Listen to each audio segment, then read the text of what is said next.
前，我们参观了多瑙河畔的2个小镇圣安德烈和维谢格拉德，但是由于时间的关系，没有游览所有的维谢格拉德景点。今天我们去探访维谢格拉德城堡和坐落在多瑙河畔的艾斯泰尔格姆大教堂。直到18世纪，埃斯泰尔格姆都是匈牙利王国的教会中心，所以它也是匈牙利王国的宗教发源地。嗨，大家好，我今天带大家来参观一下艾斯泰尔格姆大教堂。它建于1822年，竣工于1869年。我身后就是这座雄伟的建筑，跟着我一起参观吧。高328英尺的埃斯泰尔格姆大教堂，又叫做埃斯泰尔格姆圣母升天大教堂，是匈牙利第1大教堂。1856年8月，埃斯泰尔格姆大教堂举行了隆重的祝圣仪式，奥地利的国王费伦茨约瑟夫及全国的达官贵人都参加了这一盛典。大音乐家李斯特还指挥演奏了他专门为大教堂谱写的弥撒曲。南钟楼的1楼是中央票房，我们在这里买了全套门票，并拿到了地图。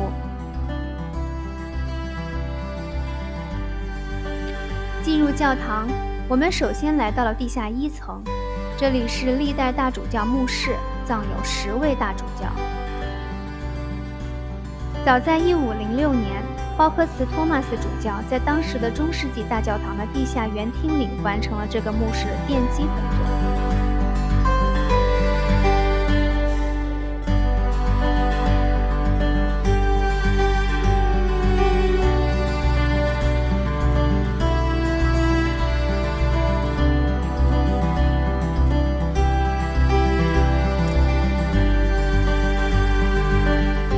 从墓室出来，我们来到了礼拜堂。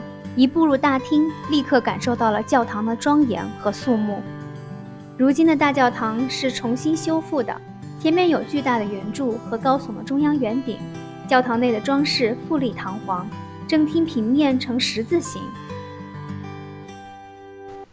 大教堂中殿的风琴阁楼位于教堂2层的阁楼上，阁楼下部空间通过3重拱廊通向圣殿。这里有价值160万美元的管风琴，音乐响起，可以感受到那种庄严典雅的气氛。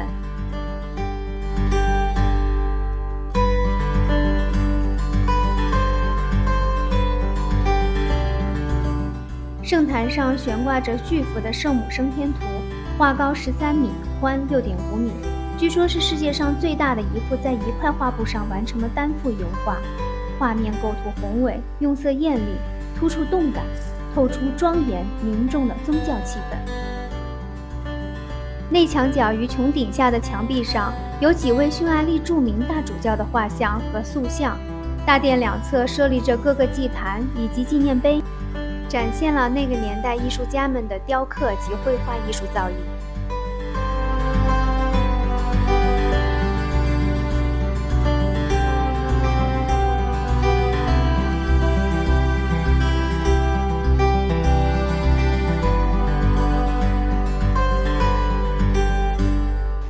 在大教堂的重建过程中，复原了160多块雕塑碎片。中央圆顶是在修复的过程中新建的。教堂尽管后来有不少的增补扩建，但它仍然是匈牙利文艺复兴建筑艺术中最有声望的作品。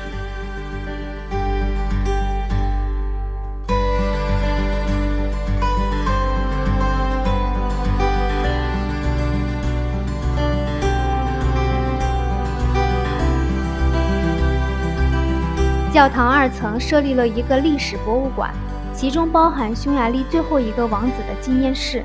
展厅展览了独具价值的300多件展品，是匈牙利同类博物馆中拥有最多藏品的一个。由于不能拍照，只能留给大家自己来参观了。走到教堂背后的观景台，可以看到对岸的斯洛伐克小镇斯图洛沃。埃斯泰尔格姆小镇濒临美丽的多瑙河，河对岸就是斯洛伐克。我们通过那座绿桥，开车3分钟就可以到达。埃斯泰尔格姆和对岸的斯洛伐克小镇曾经是一座城，而现在已经分属2个国家。连接两岸的玛利亚瓦莱利亚大桥在第2次世界大战时被炸毁，自此两岸的来往全靠摆渡。直到2001年，两国才将这座铁桥按原来的样子加以修复。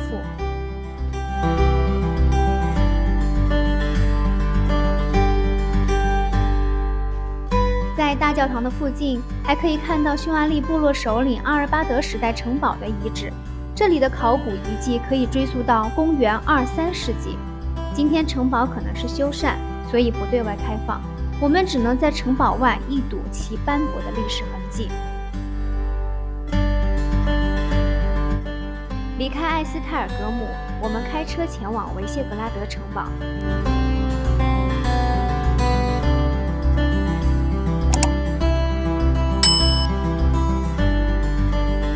现在我们到了维谢格拉德城堡，站在城堡上，我们可以俯瞰整个维谢格拉德小镇和多瑙河两岸的美景。跟我一起来看一看吧。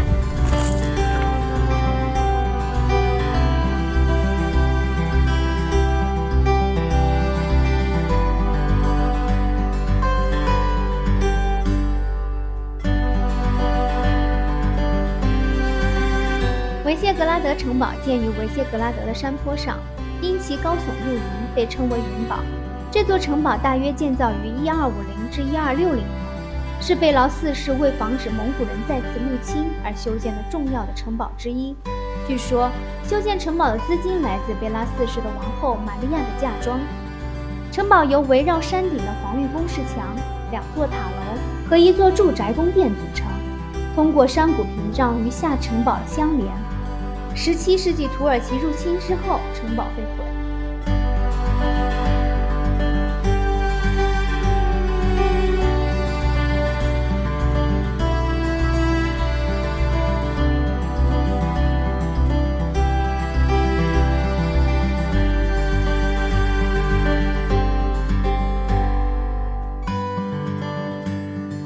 维谢格拉德城堡是维谢格拉德制高点，临河一面山坡极为陡峭，站在城堡外墙下望，多瑙河两岸美景尽收眼底。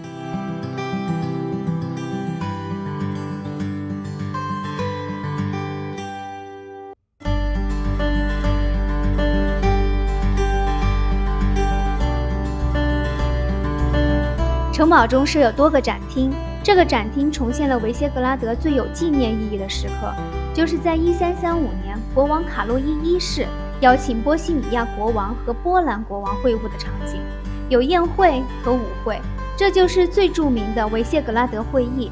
在会上，卡洛伊提出政治和贸易方面的合作，第一个中欧联盟自此诞生。城堡的其他各个展厅分别展览着中世纪不同的生活场景及军事成就。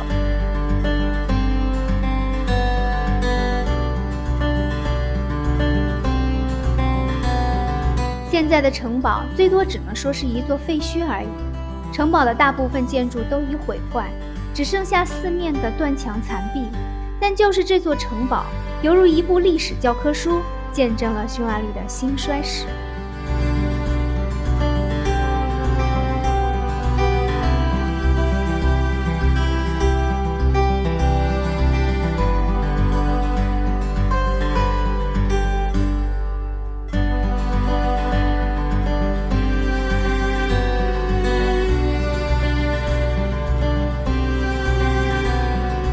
今天我们的行程就结束了。